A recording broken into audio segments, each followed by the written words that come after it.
They called him primitive, laughed at his outdated rifle, mocked his species as relics of a savage world. On the frozen cliffs of Zarian 7, Corporal Marcus Ghost Chen said nothing. He just waited, and when the first shot echoed through the canyon, their laughter died. One by one, the galaxy's elite fell, not to advanced tech, but to something far more lethal, a patient human with a purpose. This is the story of when the galaxy learned to fear the sniper from Earth. The underestimated human. The crimson sun of Zarian 7 cast long shadows across the rocky outcroppings that dotted the planet's surface like ancient monuments to forgotten wars. In the distance, the contested mining facilities gleamed with alien architecture, their crystalline structures reaching toward the sky like metallic fingers grasping for stars.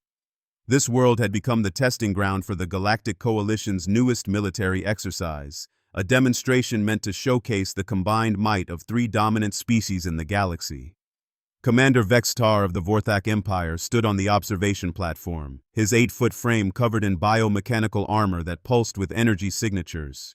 His compound eyes, each the size of a human fist, tracked the movements of his troops below with cold calculation. The Vorthak had conquered 17 star systems through sheer technological superiority and overwhelming firepower. Their plasma rifles could melt through solid rock, and their shields could deflect asteroid impacts. "The human representative has arrived," announced Lieutenant Zaraki, her serpentine Zilani form coiling around the communication console. The Zilani were known throughout the galaxy for their precision and deadly accuracy. Their natural reflexes were so fast they could dodge laser fire, and their bioorganic weapons could adapt to any target in real time. "Shall I brief him on our tactical procedures?" Vextar's mandibles clicked in what passed for laughter among his species. "One human, the Great Earth sends one human to represent their entire military might." He gestured toward the landing pad where a small shuttle had just touched down. "Their arrogance knows no bounds." From the shuttle emerged a figure that seemed almost comically out of place among the advanced alien technology surrounding him. Corporal Marcus Chen stood barely 6 feet tall, his lean frame draped in what appeared to be ancient camouflage fatigues. His equipment looked like museum pieces compared to the gleaming weapons and armor of his alien counterparts. Slung across his back was a rifle that operated on kinetic principles, firing solid projectiles rather than energy beams. His face was weathered and calm, with dark eyes that seemed to take in everything without revealing anything in return. Captain Morden of the Krillian Collective materialized from his cloaking field, his crystalline exoskeleton refracting light in prismatic patterns. The Krillians were masters of stealth and infiltration, their technology allowing them to become invisible to most forms of detection. "This is their champion?" His voice resonated like wind chimes in a storm. "I have seen human combat footage. They are slow, fragile, and rely on crude chemical explosives. How did such a primitive species even achieve spaceflight?" Marcus approached the gathering of alien commanders with steady steps, his boots crunching on the gravelly surface. He nodded respectfully to each of them, his expression neutral. "Corporal Marcus Chen, United Earth Marine Corps, reporting for joint exercises as requested." His voice carried no bravado, no posturing, just simple professionalism. Vextar leaned down, his massive form casting a shadow over the human. "Tell me, little Earth creature, what makes you think you can compete with beings who have evolved beyond your comprehension? My weapons can level city blocks. Zaraki can strike targets from dimensions you cannot perceive. Morden can become invisible to your primitive senses." Marcus adjusted the strap of his rifle, a gesture so casual it bordered on insulting. "Respectfully, sir, evolution isn't just about growing bigger claws or developing fancy technology. Sometimes it's about learning to be patient, adaptive, and precise with what you have." He glanced around at the alien forces assembling in the valley below. "When do we begin?" The exercise parameters were simple enough. Each species would demonstrate their tactical capabilities in a series of simulated combat scenarios. The goal was not just to showcase individual prowess, but to test how well different military doctrines could work together in future coalition operations. What none of the aliens expected was that they were about to receive their first lesson in human warfare. Marcus was assigned a position on a ridge overlooking the primary target zone, a mock enemy installation that the alien forces were meant to assault. His role, according to the mission briefing, was to provide support fire while the three alien species demonstrated their superior combat techniques. The condescension in their voices when they explained this to him was thick enough to cut with a knife. As the aliens took their positions, Marcus studied the terrain with the methodical patience of a predator. He noted wind patterns, light conditions, potential cover positions, and escape routes. His rifle, which the aliens had dismissed as primitive, was actually a masterpiece of human engineering, a weapon designed for precision, reliability, and adaptability. Every component had been tested in dozens of conflicts across human space. The exercise began with the Vorthak assault. Vextar's troops moved in perfect formation, their plasma weapons lighting up the landscape with devastating firepower. They advanced with mechanical precision, overwhelming their targets through sheer force. Their success was impressive, efficient, and completely predictable. Next came the Zelani demonstration. Zaraki's soldiers flowed across the battlefield like liquid death, their movements too fast for most eyes to follow. They struck with surgical precision, their bioweapons adapting to each target's weaknesses in real time. The mock enemy positions were neutralized in minutes. Finally, the Krillians showed their prowess. Morden's forces simply vanished, becoming invisible phantoms that struck without warning. One moment the target area was empty, the next it was filled with the after effects of their assault. They reappeared only to bow mockingly toward the observation platform. Throughout all of this, Marcus remained motionless on his ridge, his rifle seemingly unused. The alien commanders exchanged glances that clearly communicated their shared opinion. Humans were even more useless than they had anticipated. Perhaps, Vextar announced over the communication channel, the human representative would like to demonstrate his species' tactical capabilities. We would hate for Earth to feel left out of our little display. Marcus's voice came back calm and steady. Copy that, command. Beginning demonstration now. What happened next would be remembered in Galactic Coalition military academies for generations to come. The first shot came from a position that should have been impossible.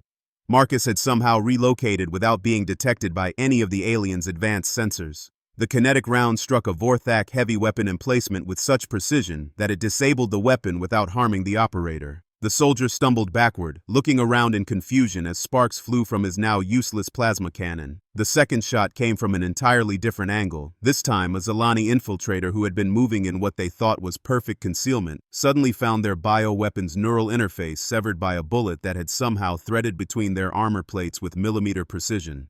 The third shot was the most impossible of all. Morden himself, invisible and undetectable, suddenly felt his cloaking device fail as a kinetic round passed so close to his position that it disrupted his stealth field without actually touching him. He materialized in full view of everyone, his crystalline form reflecting his shock and confusion. "Impossible," Zaraki hissed, her sensors scanning frantically for the human's position. "Our equipment shows no energy signatures, no movement, no heat blooms. How is he doing this?" Marcus's voice drifted over the communication channel like smoke. "You're looking for the wrong things. Energy signatures, heat blooms, movement patterns, those are all symptoms of technology dependency. Humans learn to hunt before we learn to build machines." Another shot rang out. This time it struck the communication array that Vextar was using to coordinate his forces. The massive Vorthak commander spun around, his compound eyes searching the landscape for any sign of their tormentor.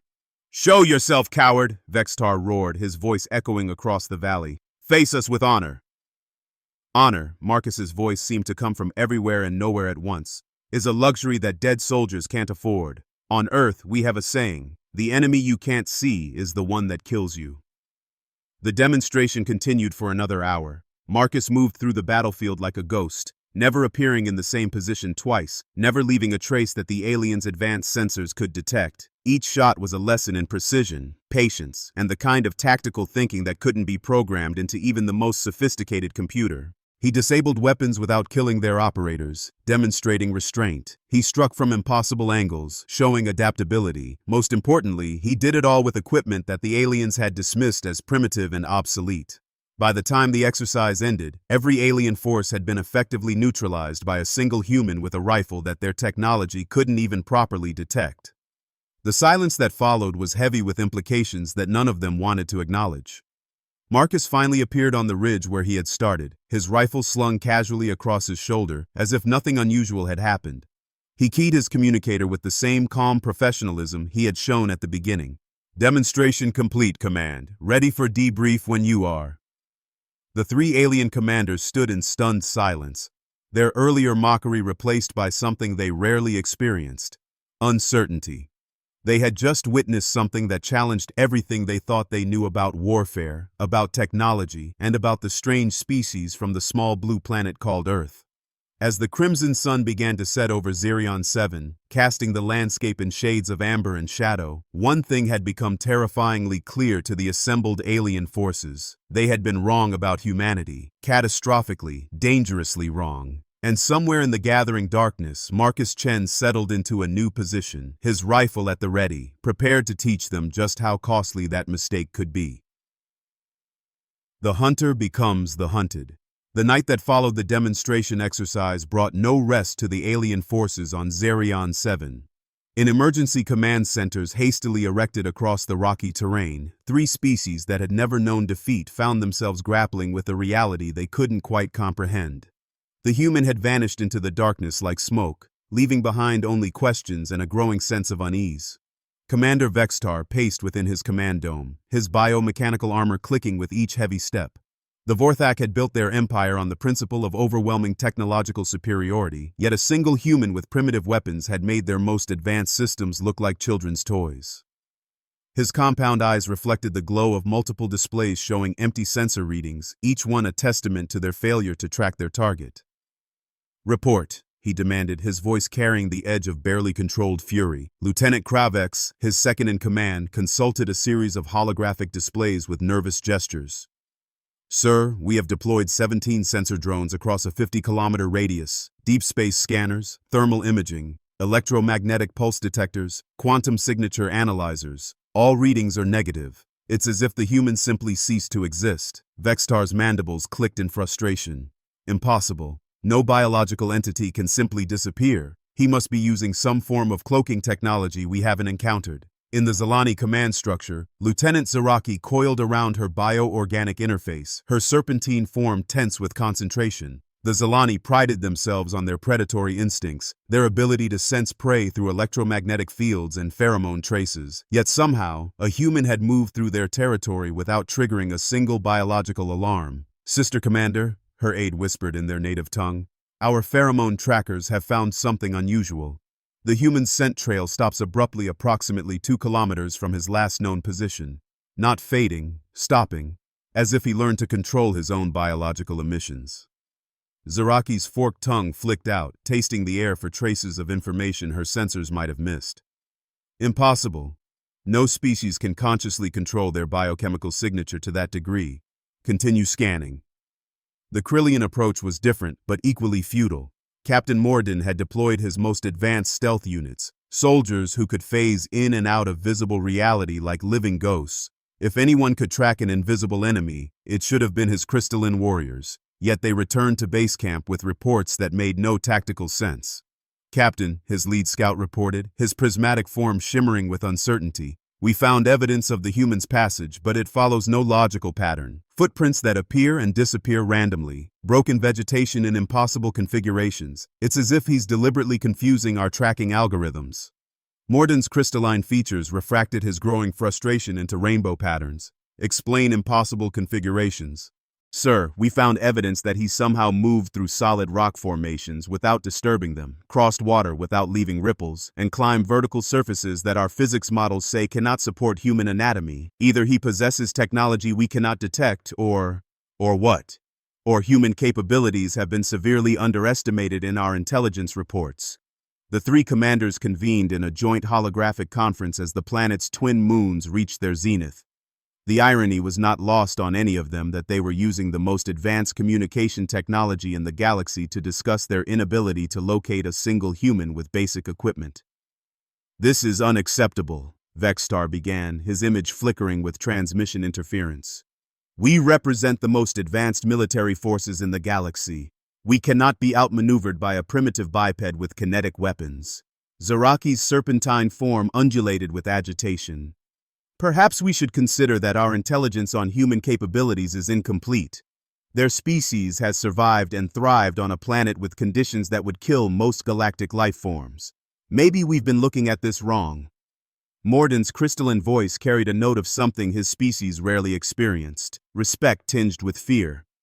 "I've been analyzing the tactical data from today's exercise. The human didn't just outshoot us, he outthought us. Every position he chose, every angle he used, every timing sequence, it all suggests a level of battlefield awareness that our computers are struggling to model. As if summoned by their discussion, Marcus's voice suddenly cut through their secure communication channel. The three commanders froze as they realized their most protected frequencies had been penetrated by someone using equipment that shouldn't even be able to detect their transmissions. "Good evening, gentlemen, and lady." His tone was conversational, almost casual. "I hope you don't mind me joining your strategy session. I thought it might be educational." Vextar's armor systems immediately began tracing the signal, displays lighting up with targeting algorithms and location triangulation systems. "Impossible. Our communications are quantum encrypted across 17 different dimensional frequencies." "Yeah, about that," Marcus continued, and they could almost hear the smile in his voice. "See, you're all thinking about this the wrong way. You're using incredibly sophisticated technology to do simple things. Sometimes the best way to listen to a conversation is just to get close enough to hear it." That's when they realized the truly terrifying implication of what he was saying. He wasn't hacking their communications. He was physically close enough to overhear them. The three command centers erupted into activity. Emergency protocols activated, barriers deployed, and dozens of guards spread out in defensive perimeters. Advanced sensors swept every meter of ground around their positions, looking for any trace of human presence. They found nothing. "You're wasting your time," Marcus's voice continued, now somehow coming from their internal speaker systems. "You're still thinking like generals in a conventional war."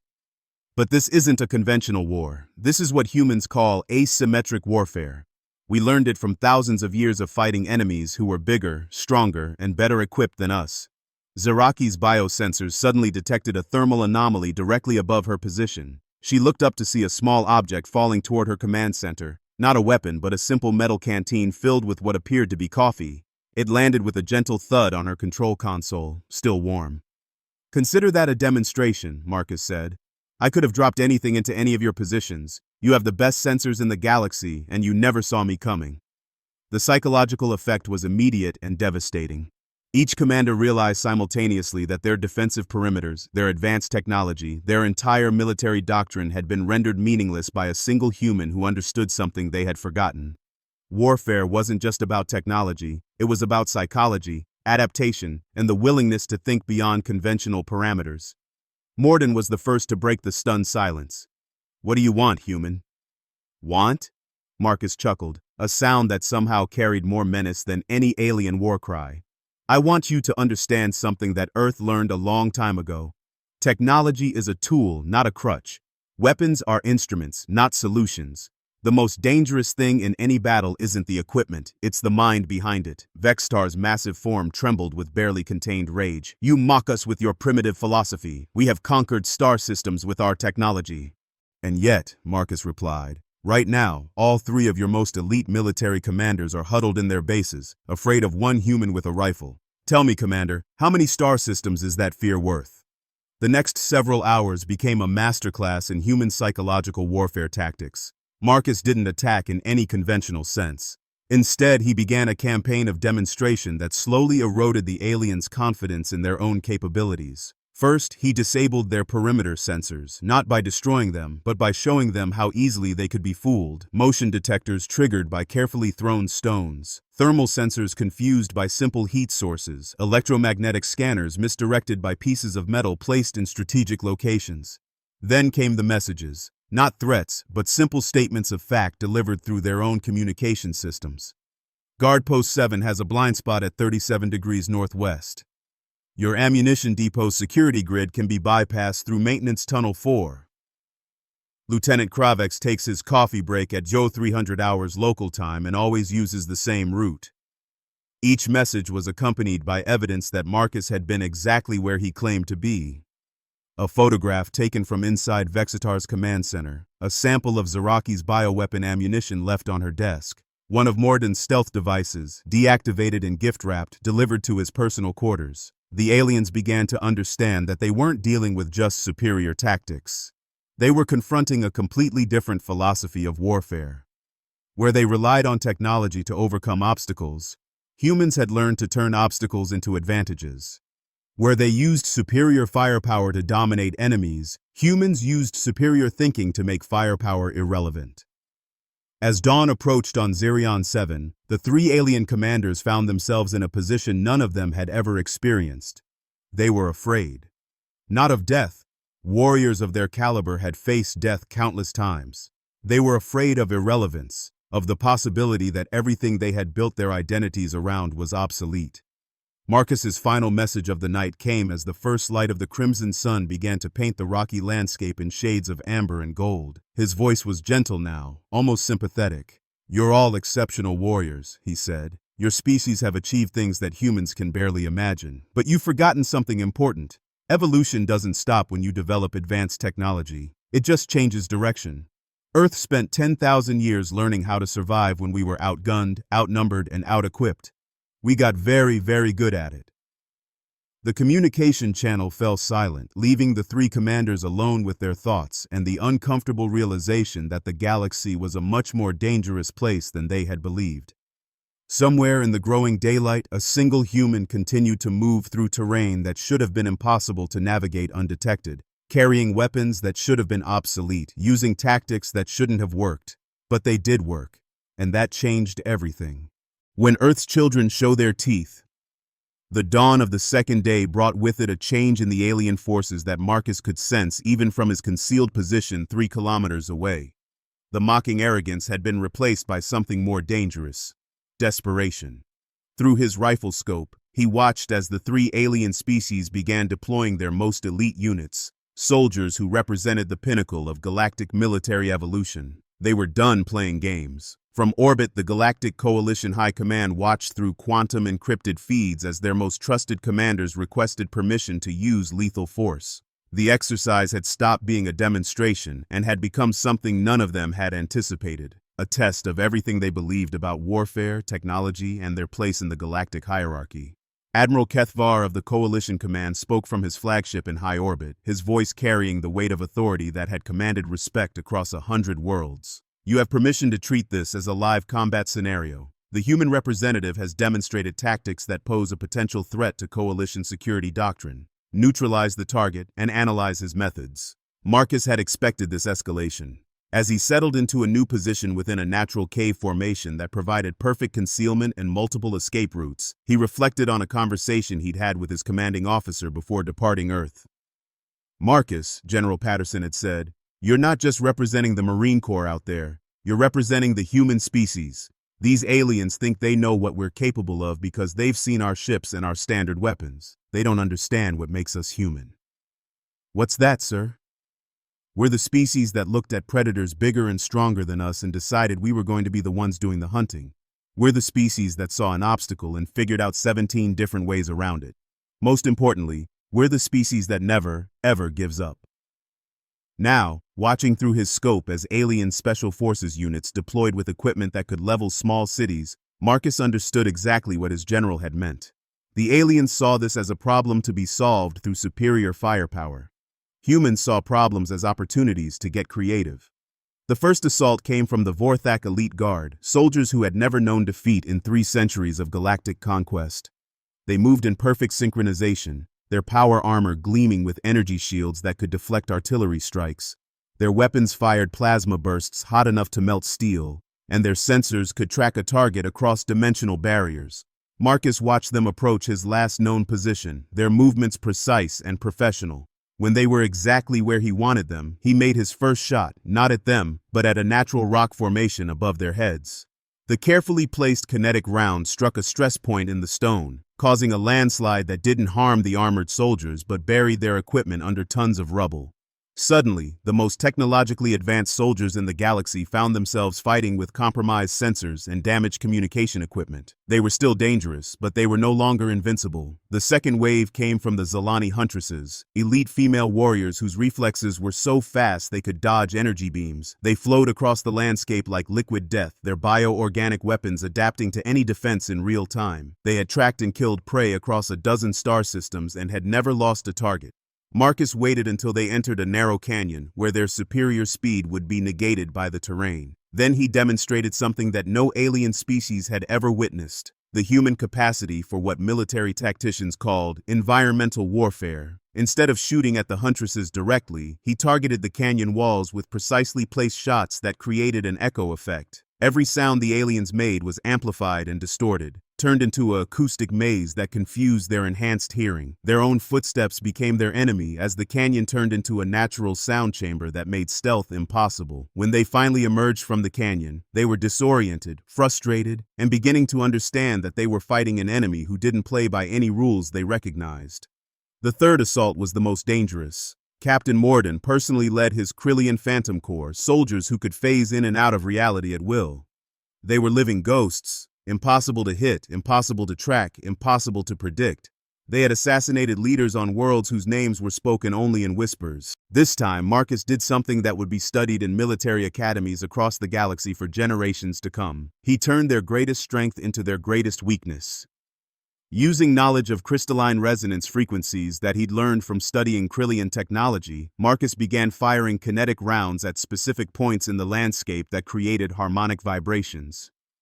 The Krillians' phasing ability depended on maintaining precise molecular frequencies, and the harmonic interference began disrupting their control over their own abilities.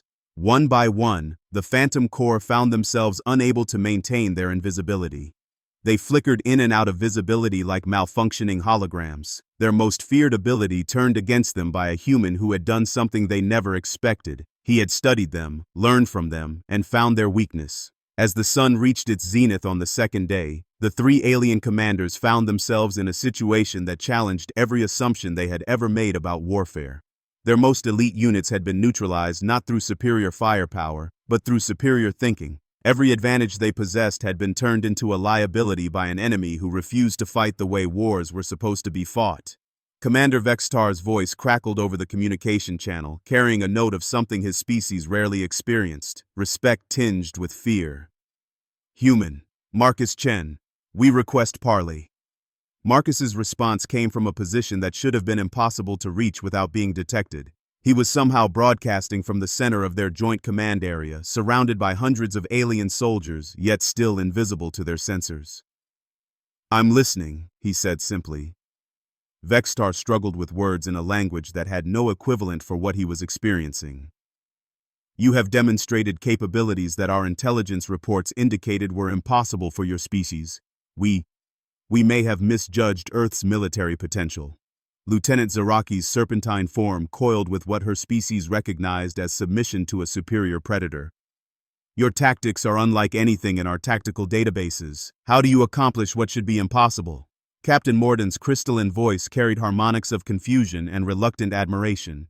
You fight like no species we have encountered. Your equipment is primitive, yet you achieve results that our most advanced technology cannot match. Explain this paradox. Marcus's voice, when it came, carried the weight of 10,000 years of human history, of species-wide evolution shaped by constant struggle and adaptation. You want to know the secret of human warfare?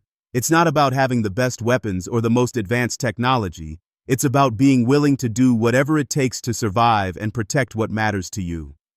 He paused, and in that silence, the alien commanders could almost hear the echoes of human history. Ancient hunters tracking mammoths across frozen continents, farmers defending their villages against superior armies, pilots flying damaged aircraft against impossible odds, Marines holding positions that should have been indefensible. Your species developed in environments where you were the apex predators, Marcus continued. You built your military doctrines around the assumption that superior technology equals victory, but humans evolved differently. We were never the strongest or the fastest or the most naturally armed. We were the ones who had to think our way out of every problem.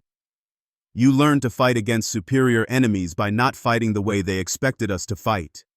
We learned that rules are suggestions, that tactics are tools, and that the most dangerous weapon in any battle is creativity backed by desperation. As if to demonstrate his point, Marcus suddenly appeared in the center of their command area, having somehow bypassed every sensor, every guard, every detection system they possessed. He stood calmly among the alien commanders, his rifle held in a non-threatening position, his expression peaceful but alert. The aliens stared at him in stunned silence. He had been among them the entire time, invisible not because of advanced technology, but because he understood something they had forgotten. Sometimes the best hiding place is in plain sight, and the most effective camouflage is simply acting like you belong. The exercise is over, Marcus announced quietly. You wanted to see what humans are capable of in a military context. Now you know. We don't win because we're stronger or faster or have better weapons. We win because we never stop adapting, never stop learning, and never stop finding new ways to solve impossible problems. Commander Vextar's massive form seemed to shrink as the implications of what he had witnessed settled over him. Your species. You're not just warriors. You're evolution incarnate. Every challenge makes you stronger. Every defeat teaches you something new. Marcus nodded. Every human is descended from survivors. We're the children of people who looked at predators, disasters, wars, and impossible odds and decided they were going to find a way through. That's not just our military doctrine. That's who we are as a species. The formal debrief that followed would reshape galactic military thinking for centuries to come. The Galactic Coalition's understanding of human capabilities was completely revised, and Earth's status in the galactic community underwent a fundamental change. They were no longer seen as primitive newcomers with crude technology. They were recognized as something far more dangerous, a species that had turned adaptation and creative problem-solving into an art form. As Marcus prepared to depart Xerion 7, Admiral Kethvar requested a private communication from orbit. His voice carried new respect and careful diplomacy. Corporal Chen, the Coalition would be honored to discuss expanded cooperation with Earth's military forces. Your demonstration has been enlightening. Marcus smiled as he shouldered his rifle, the same primitive kinetic weapon that had outperformed the most advanced military technology in the galaxy. Admiral, Earth would be happy to discuss cooperation, but remember, we're not looking to replace anyone or prove superiority. We're looking to contribute to something bigger than any one species can achieve alone. And what would that be? Survival, Marcus said simply. The galaxy is a dangerous place, and it's getting more dangerous every day. You're going to need every advantage you can get. Humans have been practicing survival for a very long time. As his transport lifted off from Xerion 7's surface, Marcus looked down at the alien forces still scattered across the landscape. They had learned something valuable about humanity, but more importantly, they had learned something about themselves. No species, no matter how advanced, could afford to stop evolving. The crimson sun set over Xerion 7 for the final time during the exercise, casting long shadows across a landscape that had become a classroom. The lesson taught there would ripple across the galaxy. Never underestimate a species that has spent its entire evolutionary history learning how to punch above its weight class. In the growing darkness, the alien forces began their withdrawal, each carrying with them a new understanding of what the small blue planet called Earth had to offer the galaxy. They had come expecting to mentor primitive newcomers. They were leaving having encountered teachers they never knew they needed. And somewhere in the vast cosmos, humanity continued its ancient work of turning impossible challenges into evolutionary advantages, one creative solution at a time.